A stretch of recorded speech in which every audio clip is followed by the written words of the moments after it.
Assalamualaikum Sobat Football United, semoga sehat-sehat selalu, sehat-sehat keluarga. Jumpa lagi di channel Football United, ringan amatiran ala gua. Sobat Football United yang belum subscribe, bisa subscribe ke channel ini supaya bisa mendapatkan terus update-update dari gua ya tentang Manchester United, opini-opini juga yang ringan amatiran ala gua.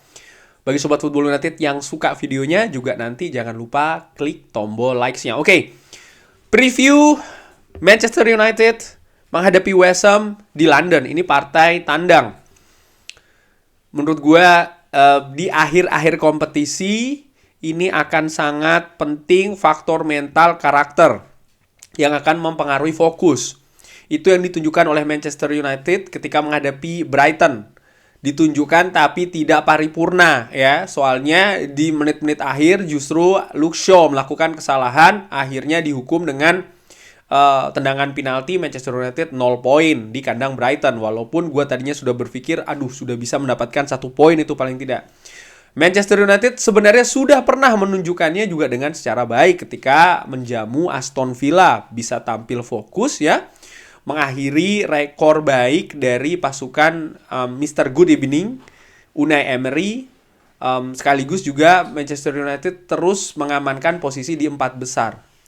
Tapi sebelumnya ketika menghadapi Tottenham Hotspur, lagi-lagi nih fokus dan konsentrasi tidak berada dengan konsisten ya. Konsistensi artinya ini juga kurang. Dan menurut gua ini erat kaitannya dengan mental dan juga karakter. Apakah dinilai tidak bagus? Enggak, gua menilai sebenarnya mental karakter dari pemain Manchester United sudah jauh lebih baik jika dibandingkan dengan musim lalu. Hanya saja konsistensi di 90 menit ya, atau bahkan ketika pertandingan ini sampai dengan berakhir, itu yang harus diperbaiki oleh Erik ten Hag terhadap pasukannya. Nah, ketika menghadapi West Ham ini juga memiliki motivasi tersendiri. Mereka ini ingin supaya tetap berada di Premier League, dan melihat di papan klasemen ya, tentu saja saat ini mereka juga sedang deg-deg nih karena posisinya belum pasti aman-aman betul. Menghadapi Manchester United ataupun juga Manchester United menghadapi West Ham United, ada beberapa pemain yang masih cedera ya, terutama dari kubu Manchester United itu sangat banyak sekali. Ada Lisandro Martinez, McTominay, Varane, Van de Beek tentu saja. Garnacho masih tanda tanya. Di konferensi pers Erik ten Hag menyinggung ada kemungkinan besar Garnacho sudah bisa terlibat ya. Semoga itu yang bisa terjadi karena gue pingin ada opsi lainnya, ada variasi terutama di lini serang Manchester United yang di beberapa pertandingan terakhir ini nampaknya kurang tajam gitu ya. Sementara West Ham, Aguerd, Declan Rice dan juga Thomas Soucek ini semuanya diragukan untuk bisa tampil. Tentu saja ketiganya merupakan pilar bagi West Ham di posisi yang berbeda-beda. Nah, seperti gue sebutkan tadi, kalau memang di klasemen ini di antara keduanya terpaut cukup jauh ya. Manchester United ada di peringkat keempat, West Ham United ada di peringkat ke-15. Dari sisi poin pun juga demikian, dari sisi gol pun juga demikian. Bagaimana Manchester United lebih banyak mencetak gol dan juga lebih sedikit kebobolan dibanding West Ham. Yang menarik seperti gue katakan, West Ham ini berada di posisi 15 ya. Ini posisi yang sangat dekat dengan zona degradasi. Sementara Manchester United bisa dilihat bagaimana Liverpool, Brighton, dan juga Tottenham Hotspur, bahkan Aston Villa juga terus merongrong nih ya posisi Manchester United yang berada di 4 besar. West Ham United di catatan gue di 5 pertandingan terakhir, yang menarik adalah bagaimana di 3 pertandingan terakhir mereka selalu kalah nih. Bahkan mereka kebobolan di 2 pertandingan ini dengan angka yang cukup tinggi. Kebobolan 4 gol menghadapi Crystal Palace dan juga kebobolan 3 gol menghadapi Manchester City. Ketika West Ham menghadapi Crystal Palace, ini gue juga saksikan pertandingannya di beberapa momentum. Terlihat memang bagaimana konsentrasi ya, kesolidan dari lini belakang pasukan David Moyes ini nggak bagus, sehingga Crystal Palace ini nampak cenderung lebih gol-golnya tuh gol-gol lebih mudah gitu ya. Dan juga dari sisi karakter dan juga mental, bagaimana sebenarnya West Ham di pertandingan tersebut sudah bisa unggul dulu, tapi justru setelah mereka unggul, mereka ini kendor. Dan ini yang bisa dimanfaatkan oleh Crystal Palace sehingga mereka mampu membalikan ketertinggalan dan bahkan mampu unggul beberapa gol ya kan. Dan menurut gue ini catatan bagaimana sekali lagi ya, di akhir kompetisi, mental karakter ini yang lebih penting. Gue harapkan pemain Manchester United bisa bangkit nih mentalnya, karakternya. melupakan kekalahan menghadapi Brighton, bisa langsung fokus, bisa langsung mengambil inisiatif, bisa langsung menancapkan kukunya duluan ya di lapangan. Artinya ya bermain dengan karakter, bermain dengan determinasi duluan, bermain lebih agresif, karena menurut gue ini penting. Sementara Manchester United tentu saja sebelum kalah menghadapi Brighton, menang menghadapi Aston Villa, bermain fantastis di babak pertama ketika menghadapi Tottenham Hotspur, tapi setelahnya kendor di babak kedua. Dan menurut gue ini catatan penting bagaimana Manchester United harus bisa memperbaiki hal ini. Ketika menghadapi Brighton pun juga demikian kan. Manchester United bagus tampil di babak pertama, tapi tidak ada gol yang tercipta. Dan ini menurut gue harus diperbaiki. Lini depan harus bisa lebih klinikal, harus bisa lebih tajam, harus bisa lebih produktif. Karena di pertandingan ketat seperti ini dengan motivasi masing-masing tim ya, siapa yang unggul dulu ini sering sekali yang akan menentukan hasil akhirnya. Pertemuan terakhir ketika Manchester United menang menghadapi West Ham 3-1, itu gue lingkari ada beberapa pemain ya yang kemungkinan akan berbeda. Di lini belakang ketika itu duetnya adalah Harry Maguire dan juga Victor Lindelof. Tentu saja kecil kemungkinan menurut gue duet tersebut akan diulangi, walaupun Harry Maguire di pertandingan terakhir sudah berada di bangku cadangan ya.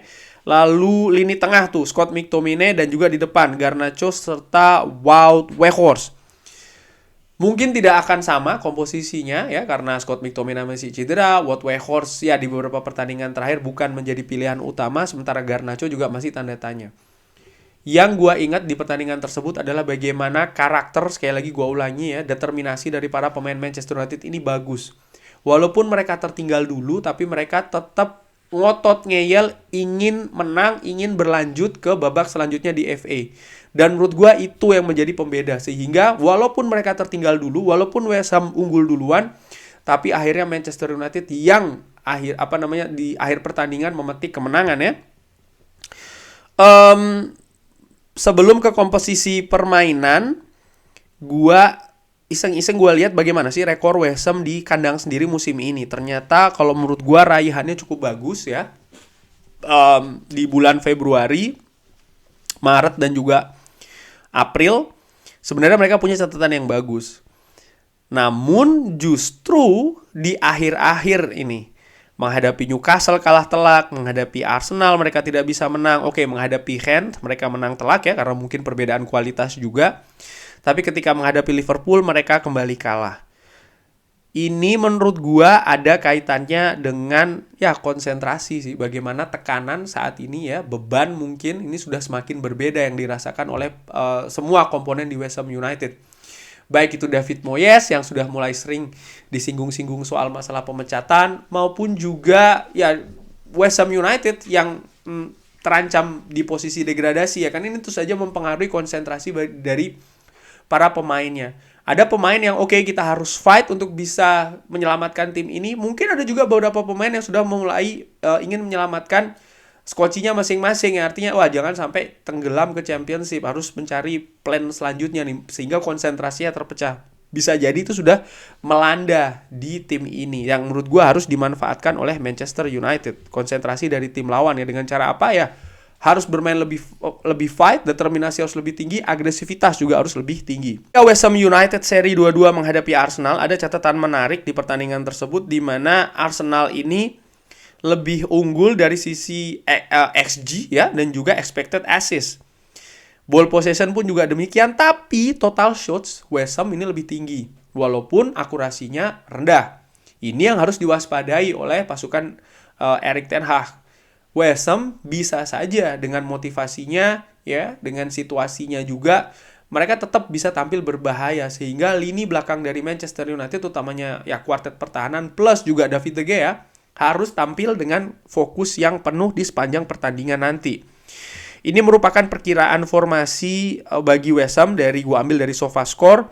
Kalau memang seperti ini ya, maka mungkin dua sisi yang harus diwaspadai oleh pemain Manchester United adalah Jarrod Bowen dan juga Said Benrahma di kanan dan juga di kiri. Ini sering sekali dimanfaatkan oleh West Ham untuk memulai serangannya. Dan juga Michail Antonio, striker yang memiliki pengalaman di Liga Premier Inggris, yang juga memiliki kemampuan untuk mencetak gol, harus diwaspadai. Lalu juga sang kapten nih, Declan Rice. Ini juga harus terus diberikan pressing yang ketat supaya ya tidak dengan leluasa ya bisa mengatur build up serangan dari kubu West Ham United. Nah, sekarang ke formasi nih, perkiraan dan pengharapan gue gabung sekalian lah. 4-2-3-1 di belakang David De Gea, di tengah back tengah Lindelof dan juga Luke Shaw.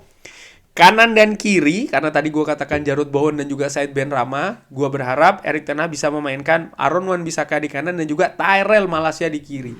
Ketika menghadapi Brighton, gue menilai Diogo Dalot tidak tampil maksimal, terutama ketika membantu serangan. Sering sekali dia ini, bolanya lepas, bolanya hilang di kaki Diogo Dalot. Dan mungkin Tyrell Malacia yang memang tidak dimainkan menghadapi Brighton memang disiapkan untuk bisa lebih fresh ketika tandang ke kandang West Ham. Di tengah, mungkin Casemiro akan kembali berdua dengan Christian Eriksen yang diistirahatkan ketika menghadapi Brighton sehingga situasi fisiknya bisa lebih bagus. Di beberapa pertandingan terakhir, Christian Eriksen memang tidak semoncer sebelum dia cedera ya, tapi mudah-mudahan dengan diistirahatkannya sang pemain ketika menghadapi Brighton, dia bisa tampil lebih fresh, akurasi umpan-umpannya bisa hadir kembali karena sang pemain ini ya, Christian Eriksen, catatan gue adalah salah satu pemain yang punya visi bermain yang bagus di lapangan tengah Manchester United. 3 gelandang serang di depan adalah Anthony, Bruno Fernandes, dan di kiri Marcus Rashford. Marcus Rashford memang bagus di pemain depan, tapi menurut gue posisi terbaiknya adalah di sayap kiri serang. Bruno Fernandes seperti biasa di nomor 10. Anthony tetap berada di sayap kanan. Semoga dia bisa lebih fokus lagi dan tidak gampang terpancing emosinya. Dan di depan, istirahatkan Anthony Martial, mainkan Wout Weghorst. Anthony Martial ketika menghadapi Brighton menurut gua kontribusinya sangat minim. Wout Weghorst yang diistirahatkan di beberapa pertandingan menurut gua sudah waktunya mungkin ya diberikan kesempatan lagi karena mungkin motivasinya juga besar, ingin membuktikan kepada dirinya sendiri dan juga kepada fans utamanya ya, dan juga kepada tim kalau dia bisa tetap bermain di Manchester United. Dan perkiraan skor, kalau Manchester United bisa tampil tajam, kalau Manchester United bisa tampil fokus dan juga solid, gua prediksi 0-2 untuk Manchester United. Bagaimana menurut Sobat Football United? Prediksi ya, siapa yang ingin diturunkan seperti biasa, drop di kolom komen. Terima kasih sudah menyaksikan, jangan lupa like, subscribe. Wassalamualaikum warahmatullahi wabarakatuh. Semoga kali ini kita bisa 3 poin. Thank you.